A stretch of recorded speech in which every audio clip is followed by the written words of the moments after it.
Hey, what's going on, everybody? Boilon here, and welcome to another Marvel Strike Force event video. Today we're here to talk about the Family Bedrock event and that other one that don't even remember the name.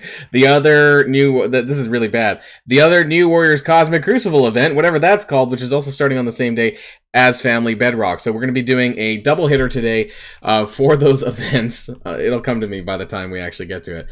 And so that's what's on the schedule for today. There's a fair bit to keep in mind. Also, to keep in mind whether or not you have a lot of training orbs for this upcoming event, or whether or not you have a lot of power cores, because you're going to need one of the two, or both, depending on how much you really want to get Korg shards, which is further down. We'll talk about that as well. But before we get started for today, I want to give a quick shout out to today's video sponsor. Hey everyone, today's video is sponsored by Raid Shadow Legends. Now, this month in Raid, we have the Call of the Arbiter going on, which is their brand new limited time animated series that has been launched, and I want to tell you more about this. This series is dedicated to expanding on the world and lore of Raid, while exploring some of the champions' backstories, which is honestly what I love the most about this. Now, the series has already started, but you can catch new episodes every Thursday at 10 a.m. Eastern Time until July the 20th, and boy, has it started with a bang, with over 5 million views of episode 1 and 2 so far, which you can find on Raid's official YouTube channel. After watching the first 2 episodes myself, what I really appreciated was how they went out of their way to dive deeper into each of the characters, and this really helps, I think, to build that connection with these champions. Not only this, but really the graphics and art style for these episodes are really truly amazing, and really, how many games out there have their own dedicated series? You can even find some hidden codes within each episode, and that just gives you another reason that you should watch this and pay attention if you want to get some more free stuff. There is also going to be a ton of Call of the Arbiter related features in-game, alongside new champions and activities that you can take part in, so don't feel that you've, missed out on any of this. And to top all of this off, there is a special 7-day login event where everyone will get the chance to get a free Artak, one of the new characters from the show and a playable legendary character, just by signing in between now and July 24th.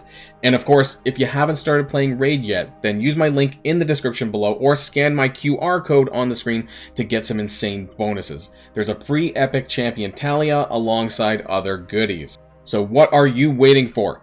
Download now, and I'll see you there. And it just came to me, actually, after all of that, what the event was called. Tough Crowds. I just, for whatever reason, on the spot, I could not remember for the life of me what it was called. So here, let's get started with the Family Bedrock event. So this is, and just for those who aren't aware, because it's not in-game as I'm recording it right now, it's this chart here. So you're going to be getting additional Korg shards, but you are going to be getting also this event item called the Nini Nani Tribute. I don't know what it does, doesn't matter anymore. And there's also going to be 10 and, 30 total Korg shards available, but whether or not you're going to actually get there, it's going to be tough. Most of us are probably not going to get there. We're going to get the event item, hopefully, and that's probably about it. But those of you who may be hoarding training orbs and power cores might be able to push a little bit more to get 10 or 20 extra Korg shards, or a total of 30, I suppose. And there's actually some Dark Dimension, those count down to Dark Dimension 6, or there's 3 of those in between. If you want to push for that as well by going down here. They're not terrible, but it is a slot fiesta. Sometimes you get lucky, sometimes you don't. So it is for what it is. And there is going to be red stars for Quicksilver, but it doesn't matter because it's only in the top 150 of players anyways, and that's probably not most of the people watching this video. For everyone else, you're probably just going to get some blue 4 and blue 4 ions, depending on where you land in the leaderboard. So just keep that in mind. Let's jump in back to the math. So you can go all the way up to 300,000 points, but it's probably not happening. 75,000, however, is where you need to get to for the milestone points for the event item, and that's kind of the goal of today's video. I do have some other scenarios down below, though, depending on how far you want to push, and whether or not you're actually pushing for those Korg shards. That's going to be important as well, because there's only like 130 Korg shards, I believe, or whatever in that total of the month long. So if you do manage to get some extra ones from here, plus the 5 that we got for free, that might get you awfully close to that 4-star, and perhaps maybe we will get a 4-star by the end of the month. Maybe there'll be Korg shards and other events down the line. But anyways, there is a web milestone, and it involves strictly spending power cores. I believe I did open that as well. And for the purposes of this video, We're going to be discussing whether or not you want to go to, well, with 0 if you want to spend 0 cores, or about 200, 350, and 800 power cores. That's these marks here, and the family Bedrock milestone points that are associated with that. And there is actually a countdown to Dark Dimension 6 orb extra, and if you want to spend 800 power cores a day. Now, keep in mind, this is a daily milestone on the web for 7 days. So if you are spending 800 power cores every day for 7 days, that's quite a bit. You know, that's like 5,600 power cores. So it's not something I personally recommend, but we'll go into the math as well as you know, whether or not you need to or not. So I have this here. This is the total amount of milestone points that you will get every single day if you spend 200 cores daily, 350 cores daily, and 800 cores daily, which is quite a bit, at least in the 350 and 800 core range, you know, when it comes to the total amount of points for the event item. You can see that pretty much the 800 cores is almost what you need for that event item, but you don't need to do this. I would probably stick to the 200 or 350 core range, whatever you're comfortable with. This event is going to line up. I think this is going to run one day simultaneously with the Cosmo event, because this event is starting on Monday, but the Cosmo event doesn't end until Tuesday. So there's like a 1 day overlap, unless the blog post was wrong in terms of the date of the start.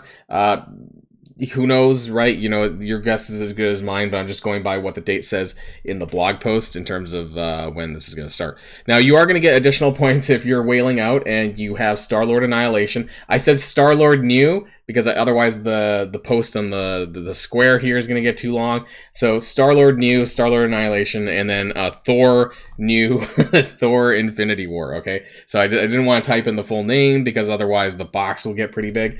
So this is 12,500 points if he's at 6-star. Otherwise, if you just have him unlocked, you're only going to get 5,000 points. I think this is crazy, because it should have been 5-star at the very least. Like, what the hell? Like, okay, 12,000, 5,000 points if you have 12,500, sorry, if you have both of them at 6-star. Holy crap, that's a lot of whaling. Anyways, this whole entire section is whaling, so just ignore that for most people. Win or lose war battle. Now, this is going to be 30 war battles. I don't know why I said 5, but 30 war battles over 3 wars. 10 war battles, 30 total, right? 30,000 max. That doesn't matter. So that's going to be your primary method outside of training orbs where you're going to get your points. So make sure that you're doing your 10 war attacks every single war across the week, and you'll be fine. 10 is the free to play, so it's pretty easy. You know, it should be easy to get. And then you get 1,250 points per training orb. Now, this one's a little bit tough for me, and the reason why, you know, gold orbs not so much necessarily, but I'm not. Do you remember that month of, was it April, when we had the Invaders event, and we were actually farming fragments quite you know, daily for like a month on training orbs, and I'm not really doing that anymore with my training orbs. So I do have a fair bit. You know, how many do I have? At 23, but I'm not farming this daily like I am the gold orbs. So where can you get more of these? Just for those who are unaware or who forgot, you can actually get them at the villain's hard mode nodes, the She-Hulk node, the Nico Minoru node, and the Dagger node in Chapter 4. So Chapter 4, 6, and 7, you can get about 1,200 fragments a day by farming these nodes. But I don't do that because that's like 360 energy that I don't need to I don't find that training orbs are, for me anyways, as important as gold orbs. So I do this, right? You know, I do the, I was about to say Morbius, and the Chapter 5 and 4 for Echo and for Anti-Venom. You know, and I just do this for the gold orb stuff. In fact, I'm going to make sure I finish doing this now.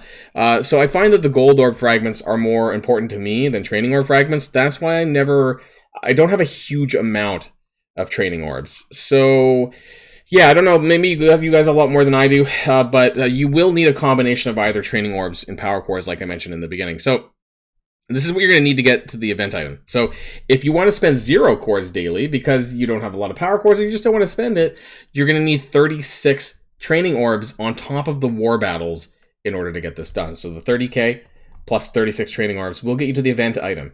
Now, if you want to spend 200 power cores daily, then you only need to get 16 training orbs opened.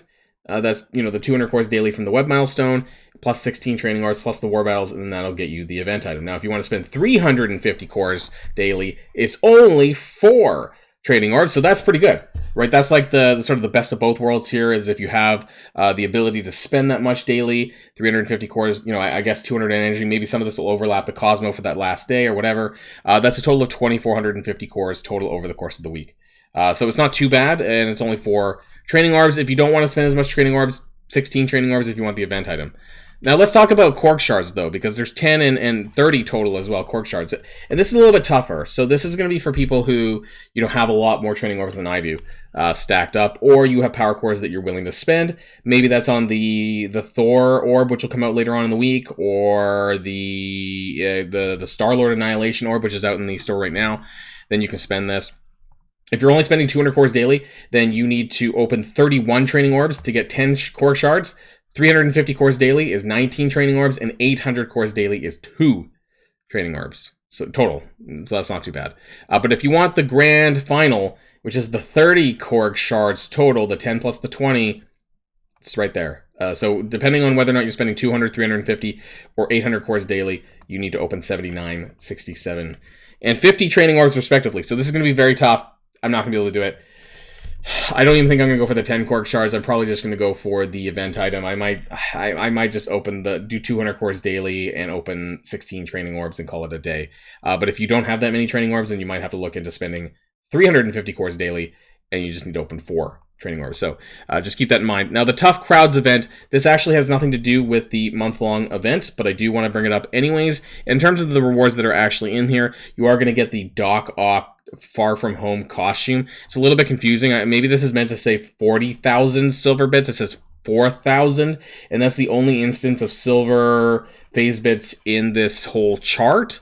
So I'm not sure, but yeah, that seems a bit odd.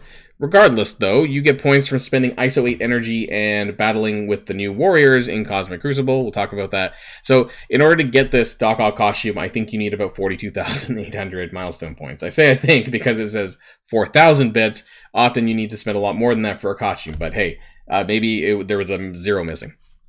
Spend ISO 8 energy, you get 3 points, and now you get a lot of points for winning with new warriors in Cosmic Crucible. You're probably going to use this against Room 3 or whatever in Cosmic Crucible. In terms of the bonus points for the stars, though, this is going to be additive. And I'm going to be looking at this from the perspective that which I know not everyone is going to have, but for veteran players or whatever, you're probably going to have, you know, Cloak, Dagger, and Deathpool at 7-star. So I'm doing the points based on those 3 at 7-star, and the other 2, Gwenpool and Firestar, not being at 5-star. So that's just the base points for that. So if you do that and you get a win, you're getting about 5,875 points.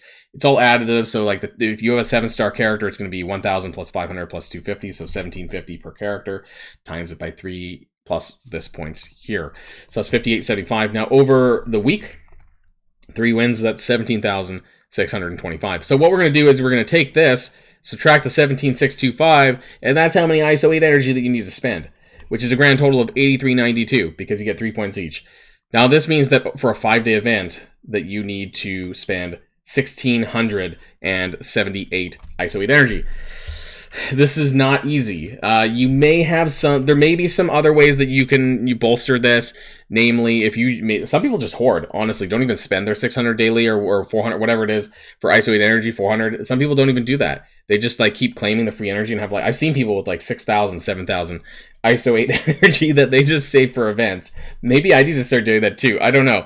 Nonetheless, I make sure I'm capped on my packs. So at least I can use that. And so you might be able to use that for some extra energy. Other things too, which I forgot and I accidentally claimed a few times, was this in the strike pass. So you can use these as additional energies buffers for these types of events if you remember and don't claim it.